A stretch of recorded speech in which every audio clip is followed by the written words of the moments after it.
Hello friend, चलिए discuss करते हैं 2 का ए सीएमए फाइनल एसएफएम जून 2026 में जो एग्जाम हुआ था उसका मैं क्वेश्चन पेपर बनाने जा रहा हूं।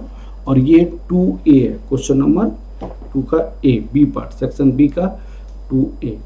क्वेश्चन को एक बार पढ़ेंगे। 2A कैपिटल बजटिंग का क्वेश्चन है, इजी क्वेश्चन है, पहले भी इस टाइप की क्वेश्चन पूछा हुआ है, तो इसमें कोई टेंशन की बात नहीं है। देखिए, एक आपका मैंने क्वेश्चन पढ़ के क्वेश्चन का समरी मैं आपको समझा देता हूं, उसके बाद आपको इजी हो जाएगा समझने में।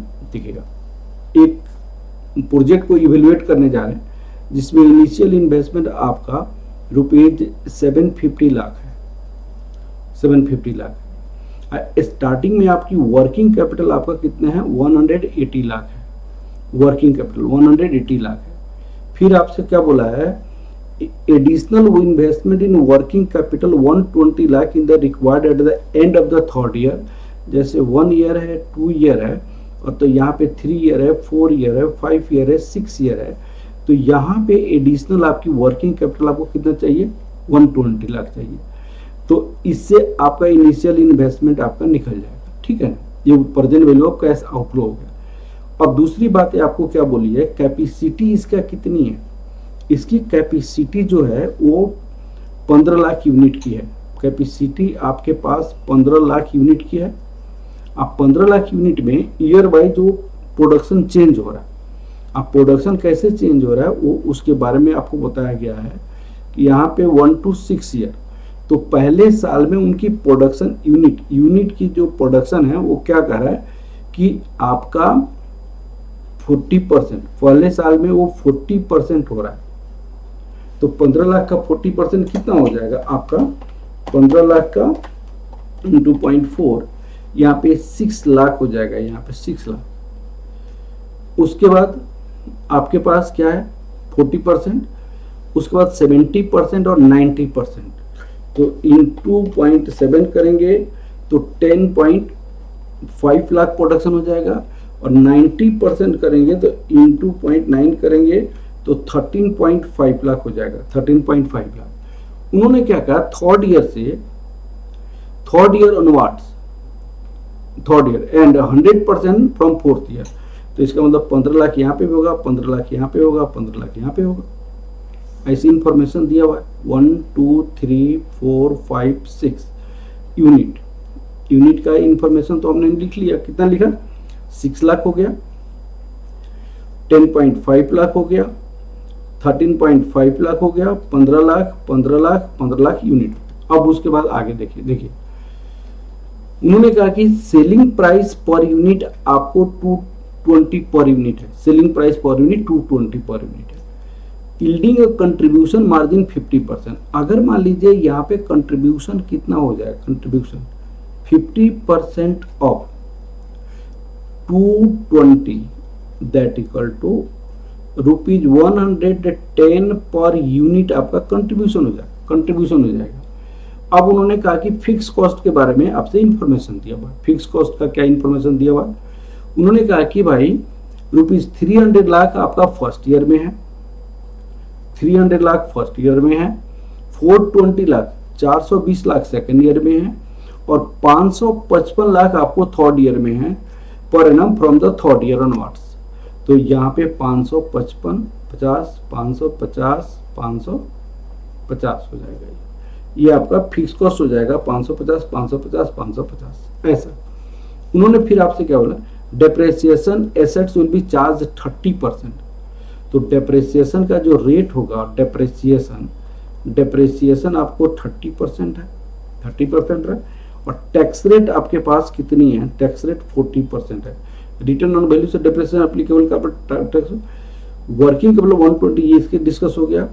आपको प्रोजेक्टिव एक्सपेंडिचर रियलाइजेशन आपको 12%। At the end of the project life the fixed assets are expected to be realised at salvage value equivalent to 12% of original cost. उन्होंने कहा कि आपका ओरिजिनल कॉस्ट का 12% राइज होता है। 12% ऑफ 750 दैट इक्वल टू 750 का into 0.12 करेंगे तो 90 लाख आपका रियलाइज हो रहा है। अब scrap value actually return on value के बेसिस पे क्या रहा है उस पर भी देखा जा सकता है, ठीक है ना। 90 लाख। 15% यदि कॉस्ट ऑफ कैपिटल है, उसकी प्रेजेंट वैल्यू फैक्टर ये दिया हुआ है, तो आपसे क्वेश्चन ये पूछा जा रहा है, assess the annual operating cash inflow, net present value और एडवाइस वेदर द कंपनी को प्रोजेक्ट इन्वेस्ट करेंगे या नहीं करेंगे वो बताना है। देखिए मैंने कहा था कैपिटल बजटिंग की क्वेश्चंस को बनाने का एक तरीका होता है, और इस तरीका में आपको सबसे पहले 5 वर्किंग नोट बनता है, 5 वर्किंग नोट। अब इस वर्किंग नोट के बाद आप क्या निकालेंगे, नेट प्रेजेंट वैल्यू निकालेंगे। अब नेट प्रेजेंट वैल्यू अगर पॉजिटिव होगा तो एक्सेप्ट करेंगे, नेट प्रेजेंट नेगेटिव होगा तो हम रिजेक्ट कर देते हैं, ऐसे करते हैं। तो सबसे पहला वर्किंग नोट होता है आपका, सबसे पहला working note present value of cash outflow होता है, आउटफ्लो होता है। उसके बाद यहाँ पे present value of cash outflow, उसके बाद डेप्रिसिएशन, डेप्रिसिएशन होता है। उसके बाद operating cash inflow, operating cash inflow. उसके बाद terminal cash inflow, terminal cash inflow निकालते हैं। उसके बाद हम नेट प्रेजेंट वैल्यू निकाल देते हैं। अब उसमें 5 वर्किंग नोट में एक क्या हुआ, अगर रिप्लेसमेंट का क्वेश्चन है तो पुराने मशीन को बेचते हैं, नए मशीन को खरीदते हैं। जब पुराने को बेचेंगे तो हमारे पास टैक्स का इफेक्ट आता है, तो यहाँ पे टैक्स इफेक्ट वाला बात हमने छोड़ दिया क्योंकि रिप्लेसमेंट का एक क्वेश्चन नहीं है। इतने के बाद हम नेट प्रेजेंट वैल्यू निकाल के हम फाइनल आंसर निकालते हैं। एक एक क्वेश्चन को डिस्कस करते हैं, एक एक स्टेप को हम आगे की ओर बढ़ते हैं। Working node first, calculation of present value of cash outflow, present value of cash outflow, calculation of present value of cash out. देखिए मैं आपको 100% फ्री ऑफ कॉस्ट यूट्यूब में क्लास लेने जा रहा हूँ सीएमए फाइनल एसएफएम का। मैं डेट अभी अनाउंस नहीं किया है। 2000 सीएमए फाइनल में आपका इसका एग्जाम क्लासेस कब से स्टार्ट होगा अभी डेट अनाउंस नहीं किया गया है। यूट्यूब पे 8 बजे रात को होगा, 8 साढ़े 8 बजे मैं शुरू करूंगा डेली, आपका 100% फ्री ऑफ कॉस्ट। इसमें आपका स्टडी मिल गई, सारी क्वेश्चन होगी, कंसेप्ट बेस्ड क्वेश्चन होगा, सीए का सारा क्वेश्चन होगा, सीएमए का सारा क्वेश्चन होगा, सजेस्टेड सारे होंगे, आरटीपी एमटीपी सारे क्वेश्चन कराया जाएगा। ठीक है ना। प्लीज़ आप चैनल को सब्सक्राइब कर लीजिए और शेयर कर दीजिए बातों को। तो यहाँ पे हम क्या लिखेंगे, फिक्स एसेट्स। फिक्स एसेट्स हमारे पास कितनी है,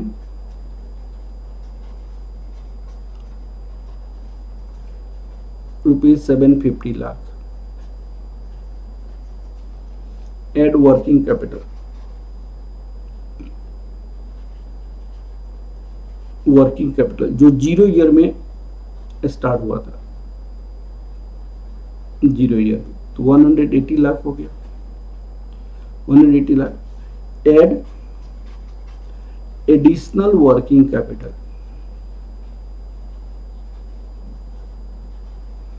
एडिशनल वर्किंग कैपिटल, अब सुनिएगा, एडिशनल वर्किंग कैपिटल 120 लाख हमने लगाया। Present value annuity factor 15%, third year के एंड से पैसा लगाया गया, तो 120 लाख इंटू 0.658, ये थर्ड ईयर का प्रेजेंट वैल्यू फैक्टर यहाँ पे दिया हुआ है 0.658। अब इसको मल्टीप्लाई करेंगे तो हमारे पास आ जाएगा कितना, 258 लाख।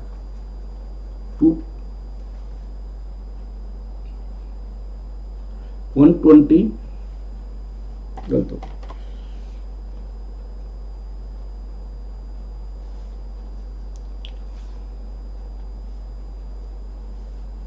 120 इंटू 0.658, 78.96 लाख हो जाएगा।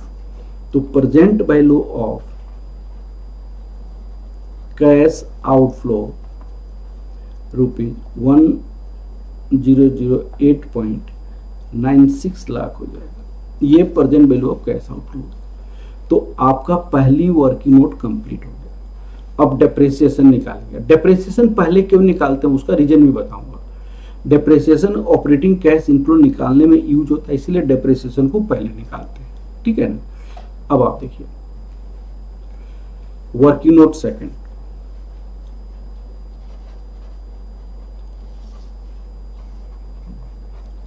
कैलकुलेशन ऑफ depreciation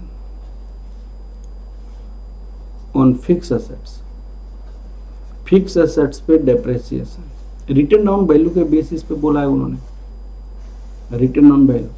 यहां पे हम क्या लिखेंगे, ईयर लिखेंगे, 1 2 3 4 5 6 7 में आ जाएगा रिटर्न वैल्यू। यहां पे रिटर्न डाउन वैल्यू है तो डेप्रिसिएशन आपको 750 हो जाएगा। डेप्रिसिएशन का जो रेट है वो आपका 30% है। बैलेंस आपका कितना बच जाएगा आपका, तो सबसे पहले डेप्रिसिएशन आपका 225 हो जाएगा 30% से 225। तो 750 में से 225 निकालेंगे तो 525 हो जाएगा। 525 से आपका अगले साल का रिटर्न डाउन वैल्यू हो जाएगा 525 157.5 हो जाएगा, तो 367.5 हो जाएगा यहाँ पे। तो यहाँ पे 367.5, इसका 30% हम निकालेंगे 110.25 हो जाएगा। तो 110.25 माइनस करेंगे तो 257.25 होगा। 257.25 का 30% अगर निकालेंगे तो 77.175 हो जाएगा। फिर 180.075 हो जाएगा, 180.075 हो जाएगा। फिर इसका 30% 54.02 हो जाएगा। अब 126.05 आ जाएगा। 126.05 इसका 30% 37.81 और बैलेंस आपके पास हो जाएगा 88.24 हो जाएगा। ये आपका 88.24 हो जाएगा, ठीक है। अब आप देखिए, हमने ये काम कंप्लीट कर लिया। अब निकालने ऑपरेटिंग कैश इनफ्लो निकालना है। देखिए वर्किंग नोट 3,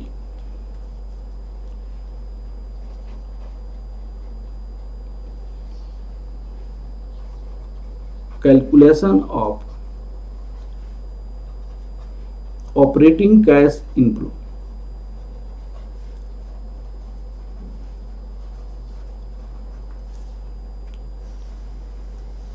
इसको देखिए, calculation of operating cash inflow. यहां पे आप ईयर लिखेंगे,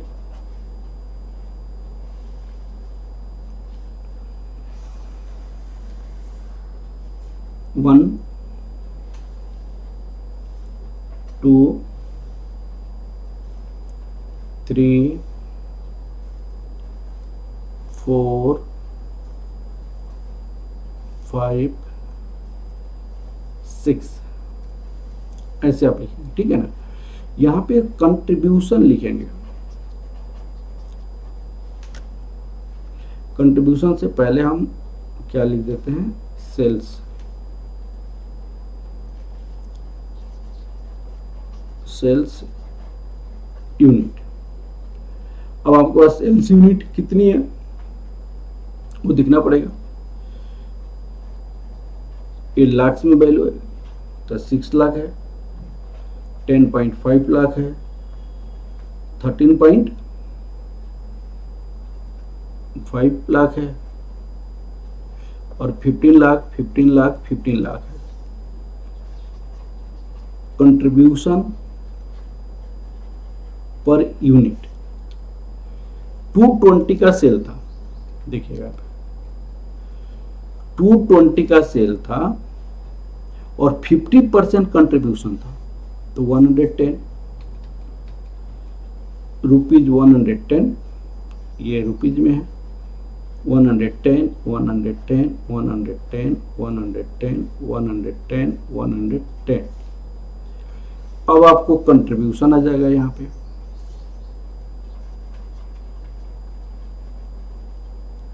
कंट्रीब्यूशन 110, 660,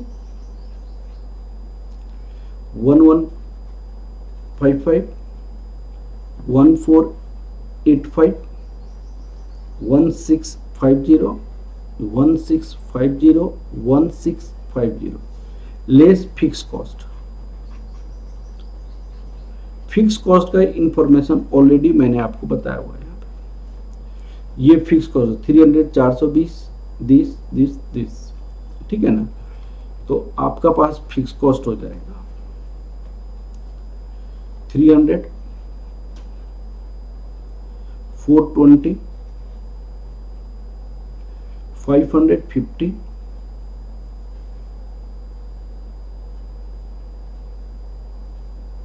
550, 550, 550, 550 लेस डेप्रिसिएशन। डेप्रिसिएशन भी आप माइनस कर दीजिए। डेप्रिसिएशन हमने ऑलरेडी निकाला हुआ है 225, 157.5, 157.5, 110.25, 77.175, 54.02 और 37.81। ये जो आएगा वो अर्निंग बिफोर टैक्स होगा। यहाँ पे earning before tax, earning before tax, earning before tax कितना हो जाएगा 660 माइनस 300 माइनस 225, 135, 135 हो जाएगा यहाँ पे अर्निंग बिफोर टैक्स। 135, 577.5, 824.75, 1022.83, 1022.83, 1045, 1045.98 और फिर लास्ट में क्या हो जाएगा 1065, 1062, 1062.19 लेस टैक्स 40%। टैक्स को 40% माइनस कर दीजिएगा तो 54 हो जाएगा, 231 हो जाएगा, 329.90 हो जाएगा, 409 कैलकुलेशन मिस्टेक आप देख चेक कर लीजिएगा बेटा, 418.39 और यहाँ पे लास्ट में कितना हो जाएगा 424.87, 424.87 अर्निंग आफ्टर टैक्स हो जाएगा। अर्निंग आफ्टर टैक्स 81 हो जाएगा यहाँ पे, 346.5, 494.85, 613.69, 627.59,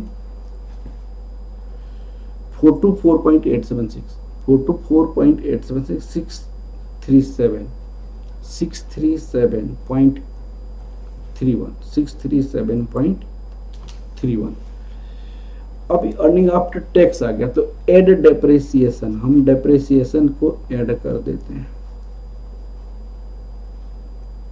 डेप्रिसिएशन 225, 157.5, 110.25, 77.175, 54.02, 37.81 अब इसमें ये जो आएगा ये ऑपरेटिंग कैश इनफ्लो हो जाएगा। This is your operating cash inflow.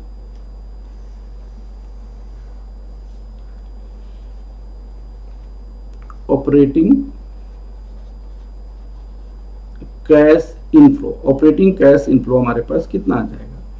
इस दोनों को अगर ऐड करते हैं तो 306 हो जाएगा, 504 हो जाएगा, 605.10 हो जाएगा, 690.87 हो जाएगा, 690.87, 681.6 और यहाँ पे 675.12।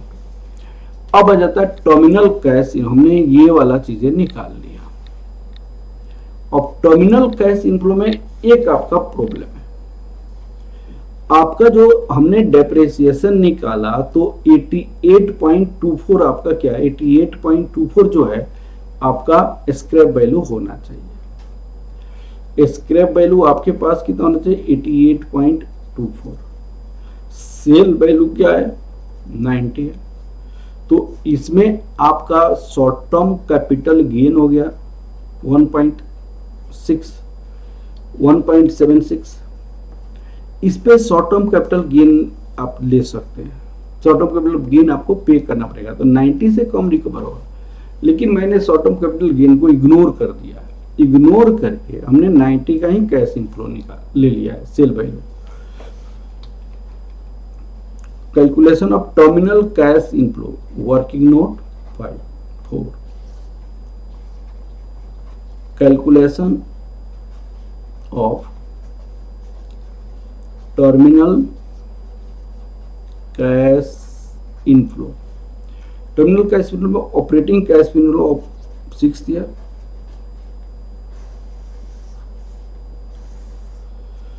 Operating cash inflow of 6th year. 6th year का ऑपरेटिंग कैश इनफ्लो कितना आया है? 6th ईयर का ऑपरेटिंग कैश इनफ्लो अब देखिए आपका 675.12, 675.12 रियलाइजेशन वर्किंग कैपिटल आपके पास है। रियलाइजेशन ऑफ वर्किंग कैपिटल, आपके पास दो टाइप का वर्किंग कैपिटल है। इनिशियली आपको 180, बाद में 120, ये दोनों का दोनों रियलाइज हो जाएगा 300। At sale of fix asset, sale of fix assets, fix assets को हमने सेल किया। अब देखिएगा फिक्स एसेट्स आपका कितना का था भाई? 750 का। 750 का जो फिक्स एसेट्स है उन्होंने कहा कि 12% पे हम इसको सेल कर देंगे, 12% पे सेल कर देंगे। तो 750 इंटू 12%, ये सारी चीजें लाख्स में है आपका, तो ये 90 हो जाएगा। तो टर्मिनल कैश इनफ्लो आपके पास कितना होगा? Terminal cash inflow 1065.12 lakh, 1065.12 lakh. हमने सारी वर्किंग कैपिटल हमने बना ली। अब नेट प्रेजेंट वैल्यू निकालेंगे, calculation of net present value.